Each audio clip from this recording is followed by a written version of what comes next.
Great. Although the news that's been coming out is so depressing, and I know I got so many emails about what's happening with Zambia, and a lot of people wanted me to comment on is Zambia now, Zam China.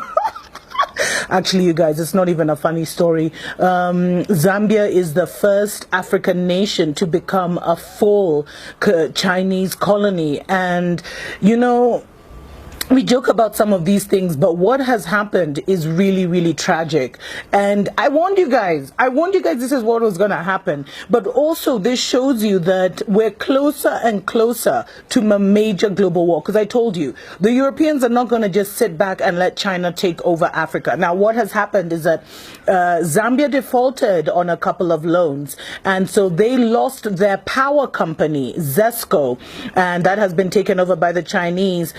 Their major national electricity company is now being run by China. Now, if that isn't even worse, they've also lost, a few months ago, they lost their Zambia Broadcasting Corporation. It's called the ZNBC. I think it's the Zambia National Broadcasting Corporation, which is now fully owned by China.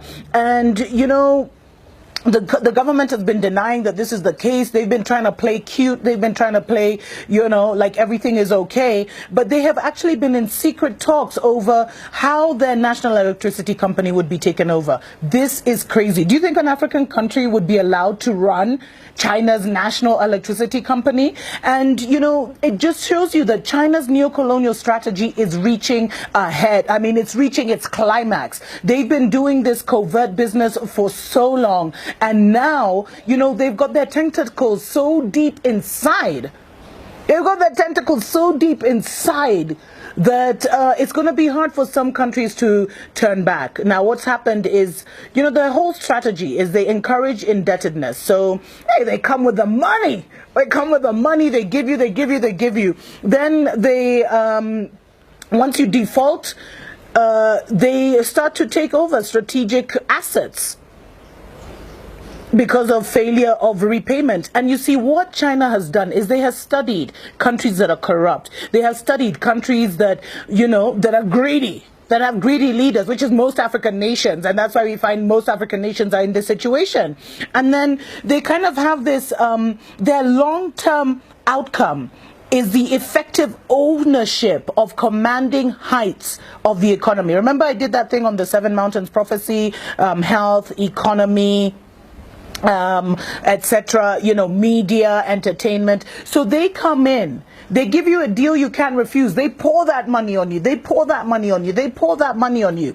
And then all of a sudden, they come collecting. And they're very vicious when they start collecting. And you know what? Even the Chinese government, they know they actually have a problem in Zambia and other nations. But you know what they said? They were just like, us, we're protecting the Chinese. If your people cannot negotiate for you, if Zambians cannot look, if the Zambian government and the Zambian politicians cannot look after the interests of Zambia, that's not our fault. But this is not going to be possible. And you know what? I was doing deeper research into this matter, and it gets even worse.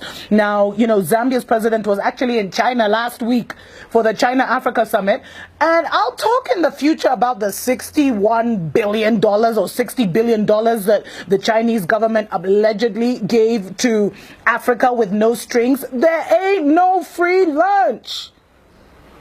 Come on, guys. There ain't no free lunch. And one of the biggest problems with all these deals that China has signed with African governments is we don't know what they've done. We don't know what they've signed away. We don't know the kind of agreements they've made, because all of them were done hush-hush and behind the scenes. So all we're being told in Africa and in China is, oh, China's giving Africa money. Oh, you're getting money. Oh, they're funding this. Oh, they're funding that. Oh, they're funding infrastructure projects. But we're not told, okay, the debt repayment is this percentage, and if you fail to pay this percentage, you're going to be in trouble. We're not told that. We're not told what concessions have been made. In fact, I know this is not about Kenya. Sorry, guys, I'm a bit obsessive about Kenya. But I've been told Kenya, they built this crappy railway line, and if we don't pay, they're going to get one of our ports in Mombasa. Anyway, that's just a story for another day. Now, this guy, so President Edgar Lungu, he visited Chinese companies while he was in China. Not only have you lost Zesco, the electricity company, you've lost your media company. He actually had the nerve Some of these guys, man. He actually had the nerve to go visiting Chinese companies, and he received a grant of a further $30 million for the Lusaka East Multi-Facility Economic Zone Electrification Project, whatever that means. And so these guys can give you like high blood pressure, man. It's crazy. And so President Edgar Lungu, he came to power basically Zambia signed an 8 billion when he came to power. Zambia signed an 8 billion Chinese loans in financing. Now, over 5 billion of this hasn't been added to the total. Now, that's what Zambia is claiming. They're claiming they haven't received 5 billion, or they haven't been able to account for $5 billion of the 8 billion. Although China says it was dispersed, it was released. And get this, the finance ministry doesn't even have the manpower to police and monitor and disburse the funds. And the financial penalties, because I told you, a lot of these deals are done in secret. We don't know. So the financial penalties of actually backing out of a Chinese deal are worse than the savings than just going through with the project till its completion. So a lot of contracts have been signed in secret. It's a problem. We don't know what our governments have done. And that's why I am telling you, in the next few years, because, you know, the next election for Zambia is, I think, 2020, somewhere there. You're going to see a lot of African governments toppling. A lot of African governments toppling because they have sold our souls to the devil, literally. Just check out how, you know, Zambia, by the way, Zambia has been allowing Chinese immigrants to come in since 1964. And now, after all this happened, the Chinese have even taken a road. One of the main roads that's even on the national map of Zambia. Check in, they just took a road that appears on the map. You can Google freaking Zambia right now and you'll see that road, and the Chinese have just blocked it off. Like they own the country. This is total madness.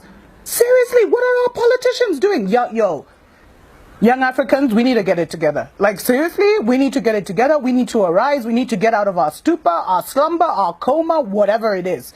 We need to stop feeling sorry for ourselves and just arise, man.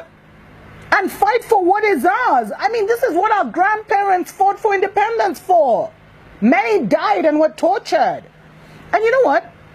So not only have a lot of contracts been signed in secret, but we don't know what our governments have signed off. And in Zambia, Zambia has one of the longest relationships with China among African countries. It started in 1964, 5 months after independence is when this relationship started. And China has been given uncontrolled access to Zambian resources by overborrowing and allowing Chinese unfiltered emigration. And it's reached such a high tension level. And I'd love it if my Zambian brothers and sisters who watch my show would just even expound, share your story, share your testimony, guys. It's reached such an uncontrollable level that now the Chinese have even moved into, you know, the African neighborhoods.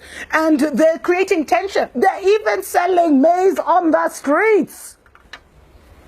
So here in Africa, you know, we have guys like, so when you're stuck in traffic and stuff in the major cities, guys will be selling everything from aprons to knickers, you know, undies, to handkerchiefs, to water, to crisps. Now, imagine seeing Chinese people doing that business. Imagine seeing Chinese on the side of the road, you know, roasting maize, and it's becoming a problem. And in fact, I was reading, there's been such a high influx of Chinese to Zambia since 2015 that many believe, like many have actually started thinking this was Chinese government driven. Of course they're happy for their people to be, you know, to emigrate and take over and colonize. They're happy for that. And then when these guys commit crimes, because a lot of them have committed crimes, and there's this brilliant article from Lusaka Times which talked about the various crimes that have been committed. The Chinese, a lot of corrupt Chinese have moved to Zambia. A lot of thugs and criminals who are into corrupt deals. So corruption has reached epic proportions in Zambia. And when the government tries to call out the Chinese, what happens? The Chinese government says, oh, don't touch my people, don't touch my people. It's crazy. It's madness. It's nuts. And you know, it's become such a problem because contractors are moving, traders, wholesalers, farmers, manufacturers, importers, exporters, and criminals who want to seize the vast resources of Zambia and are looking for an escape route from poverty. Because China just came out of being a third world country. And you know, it's even become common now for people to say China first, Zambia last. Imagine. Imagine. So, you know, a lot of Zambians have been complaining because Chinese have been allowed to acquire large tracts of land. So there's little land left for Zambians. You guys, you're thinking it's a joke when I say Zambia is now a Chinese colony. There's been a lot of loss of employment opportunities because they're bringing everyone, cooks, bakers, electricians who learn online, engineers who learn online. They've brought a lot of lawlessness and corruption. They're crowding out Zambian SMEs because they're even doing the small business of even selling maize on the streets. And they're racist. And a lot of Zambians have complained about the racism and the environmental degradation. They're even in Zambian markets. You know where the Zambians now, you go, you sell your vegetables and your fruits. They're even there, selling fruits and vegetables and competing with Zambians. It's shame on the Zambian government. Shame, shame, shame on President Edgar Lungu or whatever his name is. Shame on him. And the sad thing is, because of all the loans that have signed and because of the defaulting, future Chinese generations will be entitled to Zambia's precious resources. So the children that have not even been born will be born into a neo-colonial China. Might as well call, you know, Zambia a colony of China. It's a mess. And something needs to happen. Imagine something needs to happen. Guys, we need to awaken. We need to get out of our stupor, get out of our problems. Zambia, you guys need a revolution. You guys need a revolution, man. You guys need something. You guys need to awaken, aren't you? Are you just going to stand by and let this happen? Anyway, guys, it's my first show back and I'm already like so emotional. I need to talk more about what is happening just with China in general and why, guys, the Third World War is coming.